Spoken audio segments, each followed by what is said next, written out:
Hello friends, welcome back to my blog. તો જો સવારમાં ચા નાસ્તો કરીને હવે બ્લેન્કેટ કરીશ. અને આજે મારે હજી બધું જ કામ બાકી છે. આજે છે સન્ડે. આજે મારે બહાર પણ જવાનું છે બપોરે મયુર સાથે. હવે બપોરે લેવા આવે ત્યારે થાય. હજી કચરા પોતા વાસણ એ બધું જ બાકી છે, કપડાં ધોવાના. તો જો ફ્રેન્ડ, સવારે બધું ઘરનું કામ કરીને જમી કાઢવીને હવે હું ફ્રી થઈ અને તૈયાર થઈ અને જાઉં છું બહાર, કેમ કે મયુર મને લેવા આવી ગયા છે. અમે ક્યાં જઈએ છીએ એ તો મને નથી ખબર, પણ હવે અમારી રામપ્યારી જે બાજુ જાય ખરું.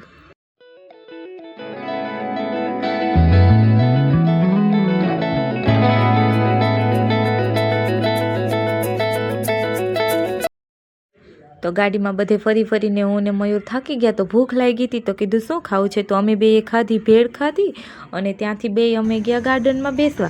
ગાર્ડનમાં ઘડીક વાર વાતું કરી અને ત્યાં બેઠા હતા. તો મારા સાસુનો ફોન આવ્યો કે ઘરે આવો છો કે શું, તો બનાવી નાખી. તો એ કે અમે કીધું કે ઘરે આવીએ છીએ. તો અમે રસ્તામાંથી પાઉં અને કપ કેક લેતા ગયા, મારે ખાવી હતી એટલા માટે. અને જો હવે અમે પહોંચી ગયા છીએ ઘરે. તો ઘરે પહોંચીને મેં ને મયુરે થોડાક વિડીયો બનાવ્યા, ઇન્સ્ટાગ્રામમાં મારે બનાવવાના હતા એટલા માટે. તો અને પહેલાં જઈને અમે પેસ્ટ્રી ખાધી, મેં, મારા સાસુએ, મયુરે ને મારા બે ધીરે. પછી અમે પાઉંભાજી ખાવા બેઠા. પાઉંભાજી ખાઈને ઘરનું કામ કરીને હું ને મારા સાસુ ઘડીક ગપાજી કા. અને ત્યાં તો મારે જવાનો ટાઈમ થઈ ગયો હતો, એટલે મયુર હવે મને આવશે ઘરે મૂકવા. જો તમને મારા વિડીયો ગમે તો લાઇક, કોમેન્ટ ને શેર કરવાનું ના ભૂલતા. તો હવે મળશું આપણે નેક્સ્ટ વ્લોગમાં.